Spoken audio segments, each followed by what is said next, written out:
News Talk Station. New Bedford's News Talk Station. 1420 WBSM. New Bedford, streaming worldwide on the WBSM app and on WBSM.com. Good evening. We are ready to get spooky here on Spooky South Coast, and it's going to be a pretty spooky night. We have a lot of stuff going on tonight. We're going to have multiple guests joining us. We'll be joined briefly in a few minutes by Melody Knapp for the Week in Weird. We're going to talk with Mark and Lauren from Salem Con about everything we can expect with that. Later on in this hour, we'll be joined by Danny Roberge. You know him as Danny BigBeard, the man behind Echovox. He wants to let us know about his new release that is coming out today. Actually, I think he's waiting for this show to as well. It's Spooky South Coast. You never know what's going to happen. You never know what we're going to talk about. You never know where it's going to go as we get ready for episode 492 of Spooky South Coast. Can you believe it? 492? And it starts right now.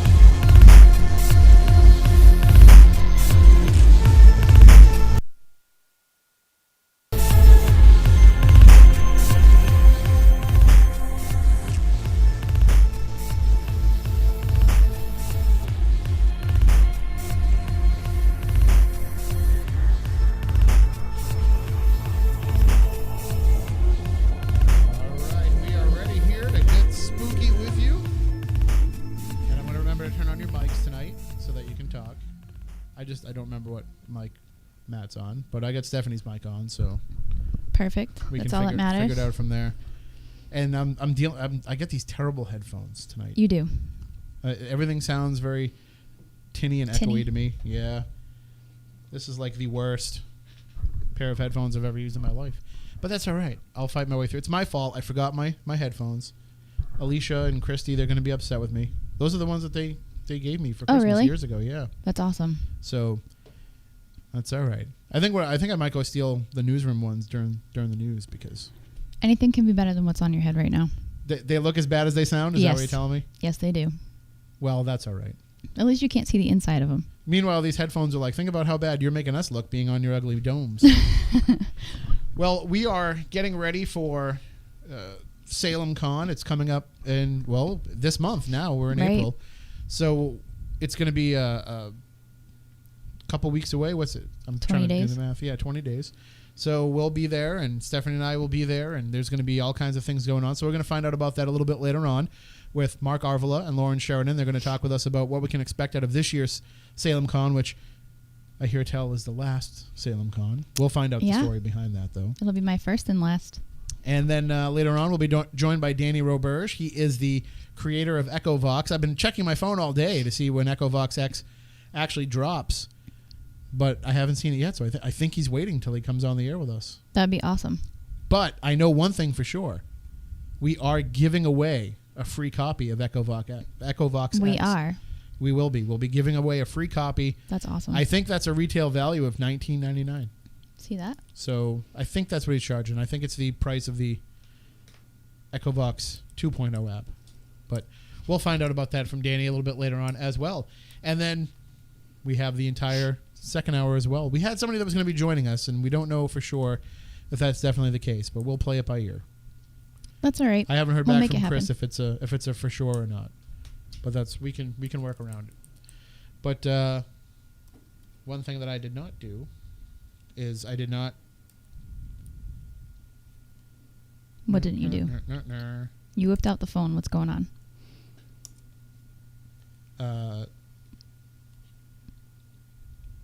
Go ahead, talk while I do this. Talk? Okay. Yes. What are we talking about? How was your day? You need radio talking, not like casual conversation.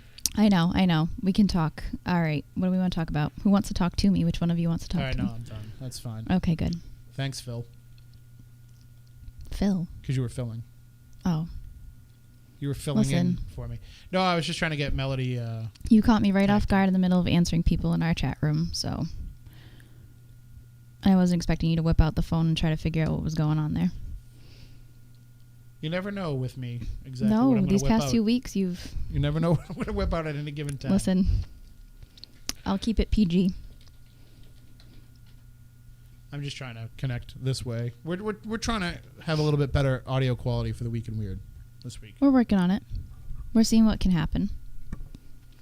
But hopefully, here we go. All right. Now, wait a minute, because I have to do something else before I can bring her in. I have to make sure I turn down the YouTube audio before we bring her in. All right, now let's see if we can make this work. Yeah, we can hear you now. We can. Wow. There you are. You're coming in loud and clear. Can you hear us okay? Oop, we lost her. I didn't press the button in time. All right. I'm going to just call her back real fast. Do we get to talk about your article today? Is she talking about it, or are we? I don't know. I haven't talked to her about it. Oh, I shouldn't do that. No, Turn that please. down, Tim, while it's dialing. Hello, right. Melody. Hello. You can hear us now, right? Yes, I can hear you. All right. This sounds way better than... Oh my goodness, Before. yes it does. All right. So hang on. We're going to give you your big fancy intro.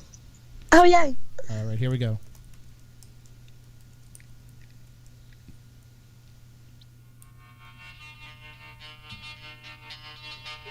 Spooky South Coast presents The Week in Weird with paranormal news correspondent Melody Knapp.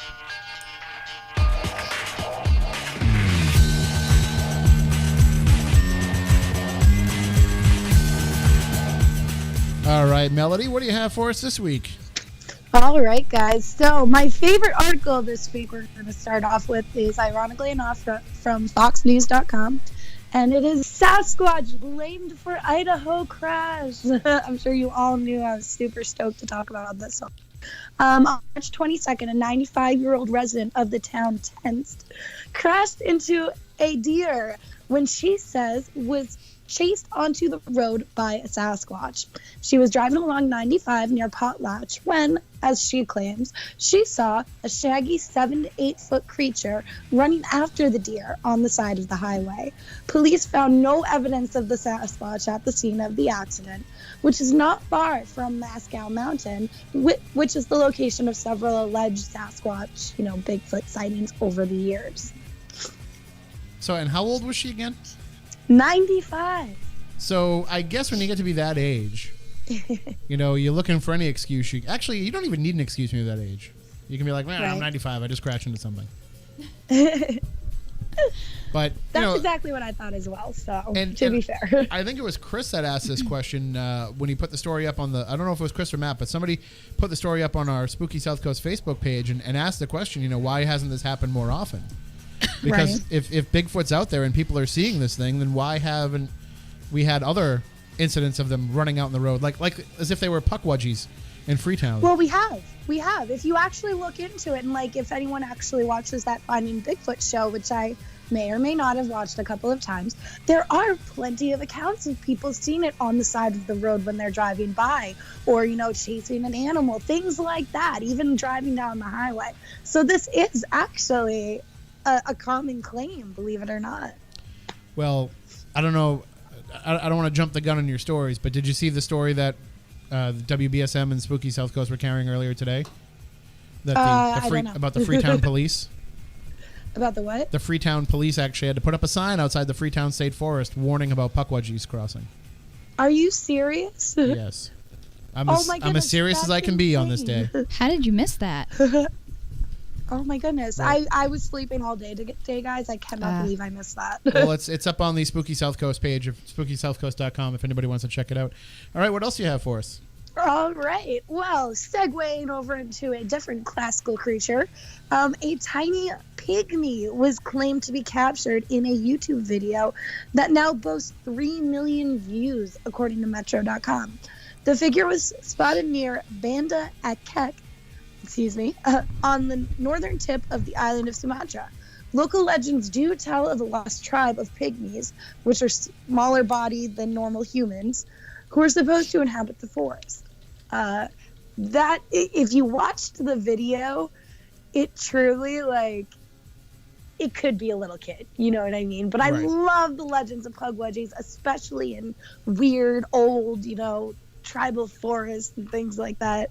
And it really has over 3 million views on YouTube right now. Well, that's all the Pygmy tribe watching it on their iPhones.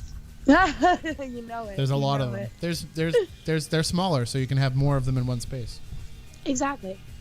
Every time I go out into the woods, people mistake me for part of a Pygmy tribe. Oh my goodness. Yeah, I am not a tall man. I think you're too furry to And be it also, pygmy. yeah, I was gonna say it also doesn't help that I walk around with just a loincloth on too. Awesome. So that's probably why they're thinking And she said that. you're too furry, so does that qualify you as a puckwudgie? Maybe more like a orangutan, Okay. because I kind of have a bare ass. So. Awesome. Oh dear. Awesome. No, a baboon. That's what I was thinking. Baboon, a baboon. yes. Yes. All right. Can you save me with one more story? All right, bringing it home for us. Trumpet-like alien sound is finally heard in the UK after being a worldwide mystery for almost a decade. So, a young Nottingham couple were awoken to a strange, unexplained sound that lasted for 40 minutes. Can we just pause on that, guys? 40 minutes this sound lasted for. Reported by DailyMail.com. Calvin Curlew, 24, and his partner listened in shock as trumpet-like sounds blared across the night sky in Nottingham, East Midlands. A video of the sound left viewers baffled. Similar outbursts have been captured in countries around the world, including the U.S., Ukraine, and Germany. And I did mention to you earlier, Tim, about the video. It's pretty insane, guys. Like, it lasts for quite a while. And this is not the first report of it. So, Is it extraterrestrial, or can it be explained naturally? There was, I know a couple of years ago, actually I think it was just a couple months ago, it was in Spokane, Washington, and it was happening for quite a long time. They were getting it repeatedly, and it's been happening for a couple of years that this has been going around.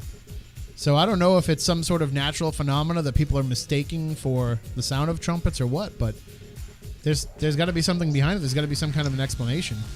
I was going to say, I truly wish some scientists would weigh in on it, because, like, I feel like there could potentially be a scientific explanation for it. But if not, then what could possibly make that sound? And it's isolated because towns nearby aren't hearing it whatsoever, even though it's, like, blaringly loud where people are hearing it. And there is one theory out there. It's a little bit out there for me, and that's saying a lot. But one of the theories is that it's actually, the heralding of the apocalypse, that it's the trumpet sounds of the four horsemen coming, and that's why we're hearing it repeatedly, because, it's not going to be like one time that it sounds when the end is coming. It's going to be, frequent, because we're talking in cosmic terms of time, not our man-made concept of it. So, no thanks. Exactly. Maybe it's that. Hey, well, listen, if that's the case, if it turns out that it's the end of the world, then at least we know it's funky and we can get down to it. Okay. Because trumpets are cool, Exactly. Hey. We'll jazz out to it. Yeah, play a little Louis Armstrong on there, All right. I can see that, the Angel of Death up there, like, blaring out some Miles Davis. Okay, All right. then. Well, thank you, Melody, for keeping us up to date with the news. And remember, everybody, if you want to join in the conversation on our social media, on our Facebook, on our Twitter, you can comment on the Week in Weird Stories, and we will be working them into the show in the future. Yep. Thank you guys very much, and have a great rest of the show. All right. You as well. Stay spectacular. Thank you. Bye. That is Melody Knapp, our paranormal news correspondent, sounding much better. Yes, absolutely. That was a great idea, doing Skype. Well, we wanted to do it for a couple of weeks. The problem is the engineer here hadn't put Skype into the computer. Right. We have it now, so. And Matt is toying with the idea of bringing in Melody via video. Via video. For Spooky TV. There we go. But we couldn't do that tonight because, like she said, she just woke up. Right. Working third shift. I know how you girls are. Hey, don't you wrap me into that. You can't just, put on a hat and I can. get in front of the camera. This is straight out of the shower right now. Nothing. Yeah, it's straight out of the shower. It still took you 45 minutes to leave. No, it did not. I brushed my hair on the way here. How do you like that? You should be keeping both hands on the wheel. The roads are slippery tonight. My sweatshirt might still be wet from the washer and dryer. I actually have a brush that I keep in the car, and I will just brush my beard while you're driving. Yeah. Why are you judging me? Try and keep it nice, and it doesn't work. No. Well, look at it. It just ends up curling out and everything. I'm going to have to trim it off. But, we're not here for beard talk. No. That's what we used to talk about on Saturday mornings. But we are here to talk about paranormal stuff. And one of the paranormal events of the year is coming up in just a couple of weeks with Salem Con. It'll be taking place. It'll be happening the 21st is the VIP party. The 22nd is the main day. And the 23rd is the day where we all stand around in the hotel lobby and refuse to leave. That's you. That's not me. That's everybody. Right, Mark? Everybody. Nobody wants to leave at the end of Salem Con. That is everybody, including myself. I find myself hanging out at pant legs saying, "Don't go," being dragged out the front door. But, the Hawthorne, they know how weird you are. They've come to accept it. I don't know if they know exactly how weird we are, but they're getting there. It's funny how, you see everybody, they bring down all their bags and they check out, and then they stand there and they're like, okay, now what are we going to do? And they literally will just go out all over the city and try and squeeze every minute that they can out of Salem. They really do. And you'll find them in the restaurants and the shops, and that's the fun part for me about Salem Con and for Lauren as well, when we get to see and bump into everybody in the town, spending their money in the town and spending their time in the town. And that's one of the benefits for Salem itself of having the event there, is that everybody goes around and gets the culture of the town absorbed before they take off. And I've said this every year, and I will say it again this year. When I walk into Salem Con, it's like my Facebook came to life. It's right? Literally everybody that you've talked to online, everybody that you've communicated with over the years and shared stories and investigation tips with and everything. Everybody kind of comes all together. And it's amazing that there's all these people who are even posting under the when you share the poster on Facebook, and everybody's commenting underneath and saying, "Oh, I can't wait to see you again." And I'm like, I don't even remember seeing you. That's how many people are there. But it really is. It's the paranormal party of the year. It's so true. And I had people, obviously as the event runner, we have stuff going on all the time, but I'll have people like, "Oh, can't wait to come back this year." And I'm like, "I don't remember you from last year, but thank you for coming last year too." Right. And I always wait till you're at the absolute busiest and when you're like ready to pull your hair out. And that's when I come wandering over and like, "Guys, I got a question." Most of the time I don't even have one. I just want to mess with you. My favorite part is when we're in the morning starts off and everything's going on, and I try and stick it to you and give you the very first lecture right after you get off the air. That was always great. But now, see, I have the benefit of not having to do the Saturday morning show. I'm no longer doing that show because I've moved over into the newsroom. So I can kind of just wake up leisurely and take a shower and get ready and go down and talk whenever. So. Excellent. I'll put you on at the end of the day then. Of course, that's how it works out. But I'm actually excited. I'll give a little bit of a preview of what my lecture is going to be. I'm going to be talking about let me see if I can get the title right that I came up with, because I was really proud of the title. It was a really good title. The title is way better than the lecture at this point. Okay, now. I'm still working on the lecture, but it's going to be From Fox Sisters to Ghost Brothers: How Modern Day Paranormal Investigation is Really Just Spiritualism. Ooh. So all right. I like it. I've been talking about this. See, because Mark, I'm working on this TV show, and the subject of spiritualism came up for one of the things we were working on, and I started like fighting for the point that spiritualism is a lot of what we do now.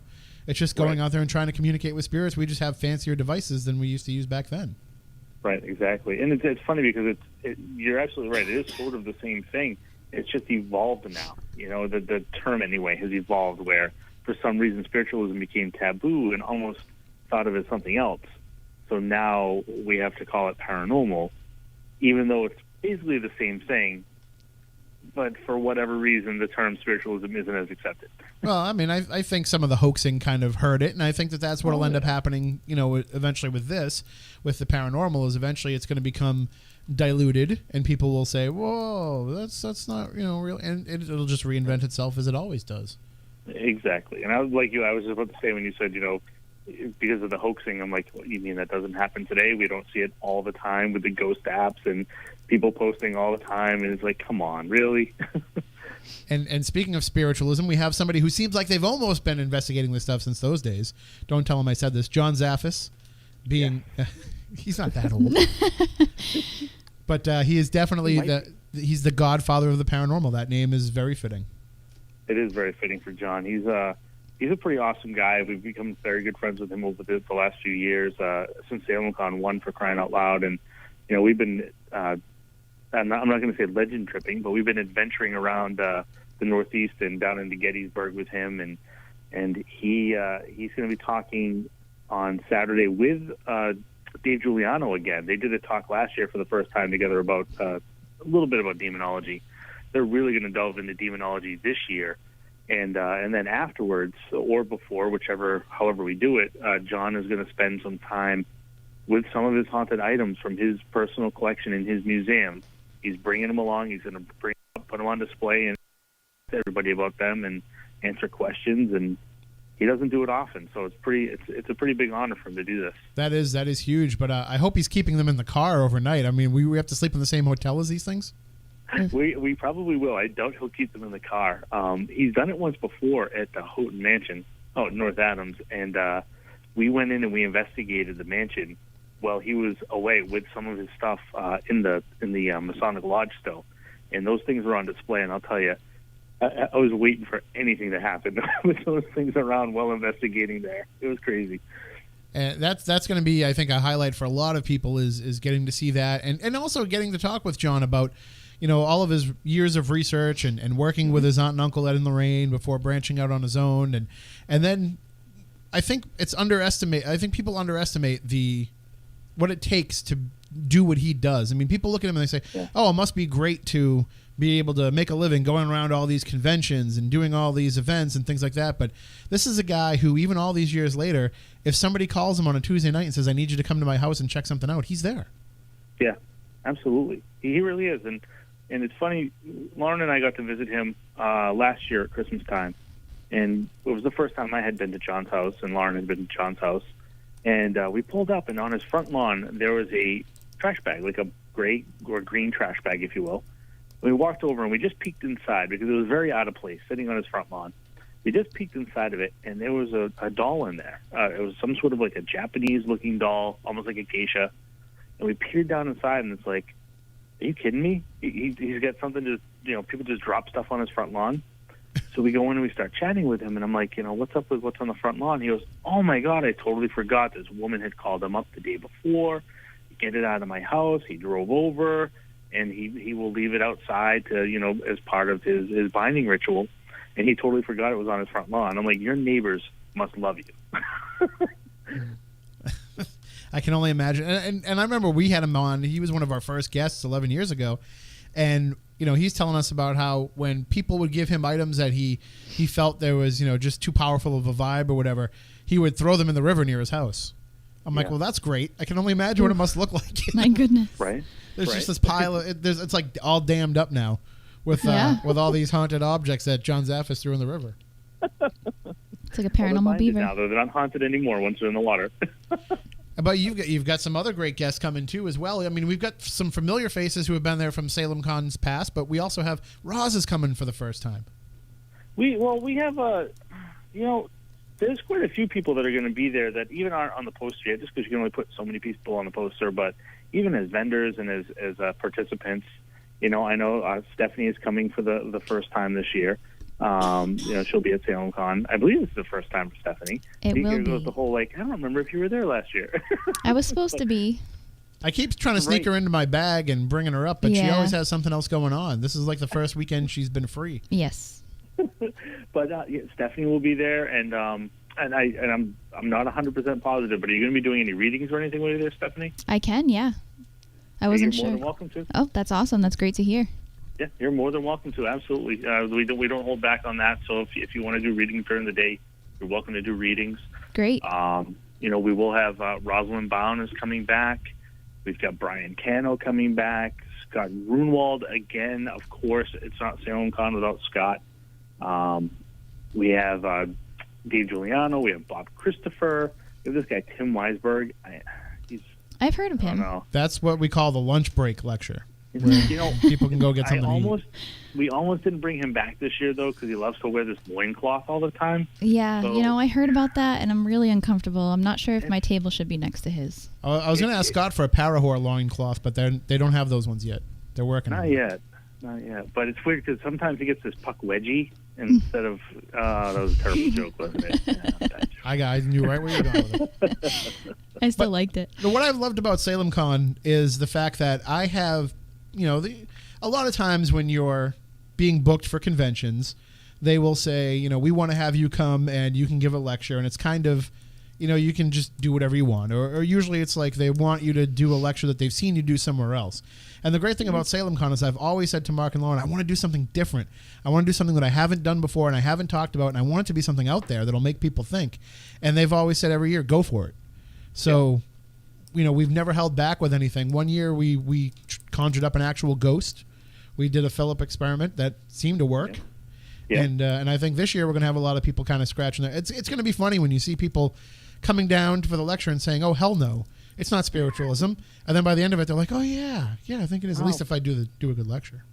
Exactly. And that's one thing when Lauren and I stepped away from the first SalemCon and we were able to talk to everyone and look at the fact that there are people that will come and sit through every single lecture. They'll park themselves down there and they will listen to every lecture all day long.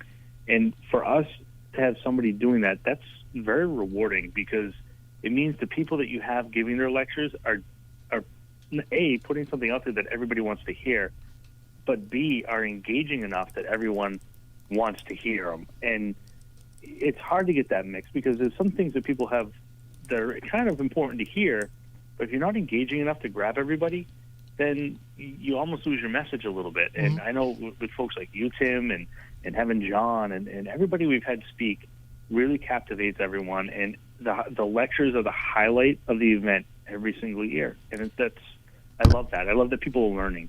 And it's really hard to go to a paranormal convention full of people that have been spending years in the paranormal field and to bring up ideas and topics that they want to sit and hear about. It's the regular people who are just coming to learn about this, the normal people. They're just coming to try to find out about the paranormal. So they're seeing this advertised and they say, oh, I'll go to Salem and check this thing out. They're the ones that you expect to see sitting in the lecture. But at SalemCon, you see everybody sitting in the front row. You see people who have been doing this forever saying, this topic is really interesting to me. And so that's what I love about it is the fact that it actually is it's what a convention is supposed to be. It's not a fan festival. It's a chance for like minds to get together and bandy about ideas that when we're out there in the field working with each other, we don't really have time to say, oh, let's spend 20 minutes discussing this and dissecting this. It's a chance to actually really have a meeting of the minds. Right. Absolutely. And it's sad for me and Lauren because we don't get to sit in on all of them, and we want to. There's always one or two lectures each year where we're trading off. It's like, I really want to hear this one. I got to go downstairs, and I know you really want to hear that one, so we'll make sure that we're always like trading off because obviously, and we've been to other events, we've seen how other folks put on their events, and they do a fantastic job too.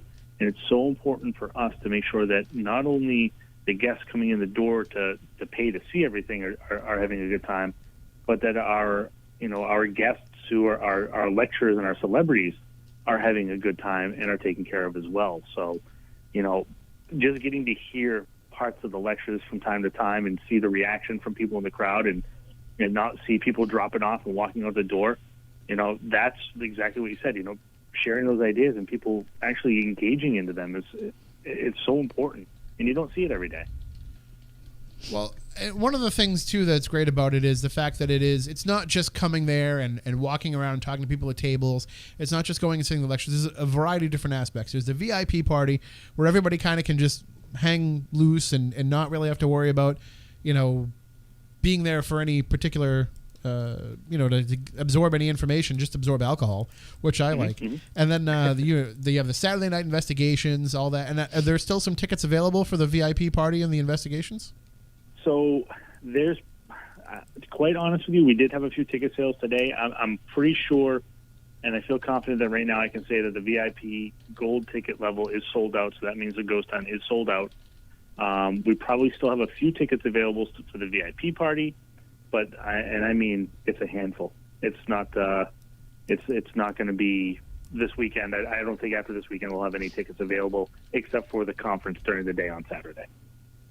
Well, listen. If you didn't jump on it, that's shame on you. But that's no reason not to come and hang out with us all on Saturday because it's still just as much fun. I've heard a lot about this party. I'm looking forward to seeing what the hype is all about. Well, now we have to deliver. You do. Oh my gosh! Absolutely. It'll deliver. The party delivers on its own. We're not worried. Well, I've already got Aldona and Irina telling me like, "Oh, we can't wait. You're going to crack us up when we're at the VIP party." I'm like, "Wait, you think I'm funny?" Everybody else just rolls their eyes at me. Oh, now I really have to try. It's not Tim. You're a funny guy, but I'll tell you, intoxicated or slightly inebriated Tim, he's real funny. Well, here's the thing. You haven't seen me. Well, wait, no. The first Salem Con you probably have seen. I was pretty. But I would say the last year for sure. I mean, I knew I had to do the radio in the morning, so I didn't really go overboard. But Right. now, no radio. Last Salem Con. I think I'm going to go full out this year on the VIP party. All right. I've heard it. I'll make sure we bring some pillows and blankets so you can have a nice little corner to curl up in and take a nap during the party. That might be the Oh my case. God. I might. You know how people give their keys to people when they're going to go drinking. Say, here, take my keys. I'm gonna have to give my room key to people. Be like, here, take my room key. Don't even let me go back up there. Just be careful who you give it to. Oh, that's true too. or just make sure I end up there. Just Yeah. somehow get me up there. I'll babysit you. I'm offering. All right, just let everybody know how they can grab the tickets. Sure. So you can, if you're listening and you don't have internet access, then I don't know how you're even listening to the show right now, but you can always purchase those tickets at the door. It's $15 for the daily admission to come in on Saturday. If you do have access and you go to M as in Mark, so mghparanormal.com, right on the homepage there, you'll see the poster for Salem Con, and all the links are underneath for all the ticket options, and you can purchase your tickets there too. Awesome. Well, we look forward to seeing you, and hopefully we see everybody out there in the Spooky South Coast audience at Salem Con. It's happening the 21st, the 22nd, and it'll be happening the 23rd too, until they throw us out. That's right. There you go. All right, Mark. Thanks for joining us. Thank you, guys. Have a good great night. Bye. See you in a couple weeks. Bye. And yeah, absolutely, definitely come and check that out if you are in the area. And people are coming from all over Yeah, they that are. aren't from the area. Right? So I mean, you're in Salem. I mean, that's the reason enough to come. Oh, And absolutely. then the fact that everybody else is going to be there and it's all going to be one big party makes it even better.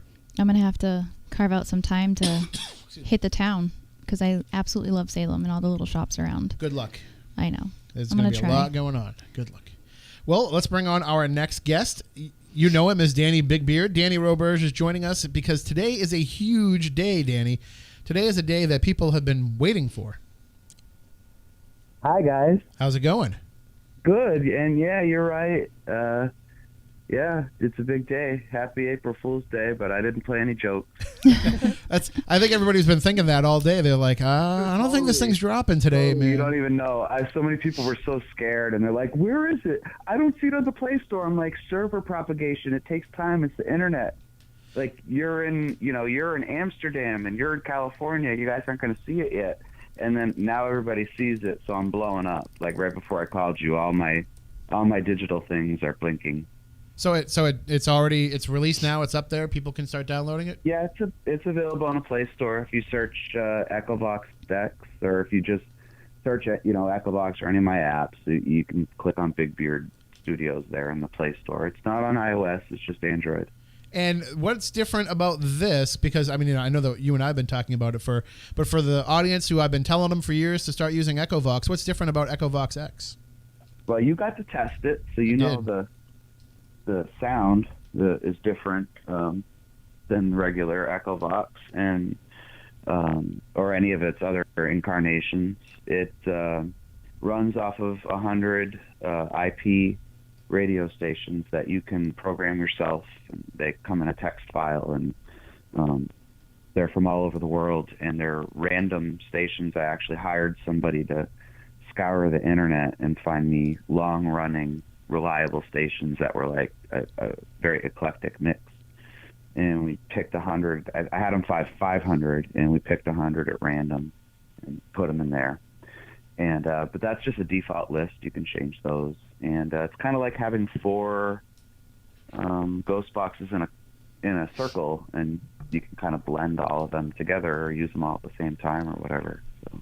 And I have a hard. I understand people not buying into the ghost box theory. I mean, you yourself were somebody who was not a big fan of the broken radio theory of Well, not that I'm not a big fan. I am a big fan. I mean, if it wasn't for that stuff, I wouldn't be doing what I'm doing. But I just think it's flawed, and so is Echovox-X. I mean, any kind of type of ITC that relies on straight out digital communication or radio communication. I mean, you're going to get false positives. You're going to get commercials and bits of Aerosmith songs and whatnot, but that's just part of it. You got to sift through that stuff. But I think I'm sure Mark knows, and anybody else that's listening, if you use Echovox, the whole idea is that the replies should really stick out. I mean, that's when you get a reply, it's beyond any kind of pareidolia or anything anybody wants to throw on it. It's not a false positive. It's obviously a voice that shouldn't be there. So that's the whole idea here is to get those replies out of radio noise, but they're just obviously not radio, especially if you get a swear. A lot of these are FM stations, and they run, pretty clean. So, and I've heard some pretty vicious stuff come out of it already that I know wasn't on the radio. Well, what I've always loved about Echovox is that it's not a response. It's not that you're getting one quick answer to a question. It's a conversation. It goes on and on. And that's what I mean. That's what I mean by the response sticking out, And being at Pennhurst and hearing it say, doctors are bad, hurt me, gave me bad medicine, electrocute, I mean. And then you follow that up with another question, and you get another answer. I mean, that's what's always been so great about it. And even though the ghost boxes, the broken radios, I've gotten interesting responses out of that are very direct answers and that are stuff that I know wasn't on the radio. But now with Echovox-X, you're having 4 of those happening all at the same time. So now it's definitely not, there's too much going on for it to simply just be you misinterpreting what you're hearing. Yeah, and I'd like to clarify for the users that it's not a muddy, chaotic sound because it's running 4. It doesn't work like that. I mean, if you turned on 4 SB7s or whatever, you probably want to shoot yourself pretty quick because of the noise, and it's not like that. I think you could vouch for that. No, I turned it on, and I turned it on and was running it while it was still loading up the banks. And it's still in the process of loading up the 4 banks with channels, and immediately I'm getting stuff come out of it right away. And right. You heard my echo response, right, from that test? Yeah. I mean, when it said echo, like right away, and that voice, like anybody that knows my stuff, if you spend enough time on my YouTube, you could pick out, a bunch of different apps and ghost box sessions and probably even EVP that I've done that was the same voice. No, I think what was the most impressive part about it is that it wasn't just you turning it on and getting something right away and me. It seemed that it was happening with everybody that was beta testing. Everybody's getting stuff right away. And it's not, you could be suspicious of apps, and a lot of people are, but but nobody can predetermine what questions you're going to answer. So you could pre-program this with as much stuff as you wanted, but nobody's going to know. You're not going to know what people are going to ask it and what people are going to talk to about it. So there's no such thing as pre-programming. First of all, there's no such thing. And second of all, the program is 877 kilobytes. Yeah, it's very... That's not even 1 megabyte. It's very small. It is stupid. It's stupid. It's not smart enough to do anything besides scramble up those radio channels and put on reverb and record it. And so it doesn't have a brain. It doesn't listen to you. It doesn't do any of that. It's dumb. I tried to write the dumbest piece of software I possibly could, so that way, chaos, order from chaos, and it can be very hard to explain sometimes. So that's the whole idea. And I think where we are now with this, because it took me 13 months to get this from drawing board to finish, and it took 3 months of just tearing it apart. I mean, before you even got a beta version of it, it was alive for months and nobody knew about it. And, my programmer is brilliant. I cannot do the type of things that this requires. There's not enough time. You know what I mean? I don't have a degree in computer engineering. And my programmer was banging his head on the wall because of what I wanted him to do. And, I probably took a couple years off his life, but he did it, and it wasn't easy, and it was a lot of custom code, because to handle that much data and then scramble it up, if your phone is not very good, it could really tax your system. But luckily what we did is we made the app small, lightweight, and use your system resources very lightly, so it doesn't drain your battery, it doesn't use a ton of data, and you can customize it. You can say, I only wanted to use 2 megabytes of RAM, or I wanted to use this much, and so it's every aspect of it is customizable. There's no man behind the curtain, because it's all you guys. You know, you can set the reverb, you can set the stations, it has nothing to do with me.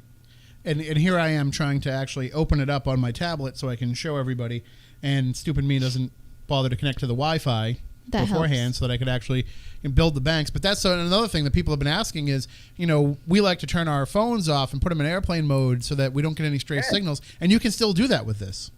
Yeah, absolutely. And then you didn't see it because you had the test version, but you can now, it has a save function, so you can just save. You can't save multiple banks because I don't want to fill up people's phones, but you can save your bank. So you can, if you're going out in the field or whatever, and you don't want to interfere with other people's equipment, and I know people have this, I think it's crazy, honestly. I don't think it makes a difference. There's so much electromagnetic stuff in the air anyway that it just ain't going to make a difference. Right. I don't want my phone to set off my K2, but I'll have a millimeter right next to it.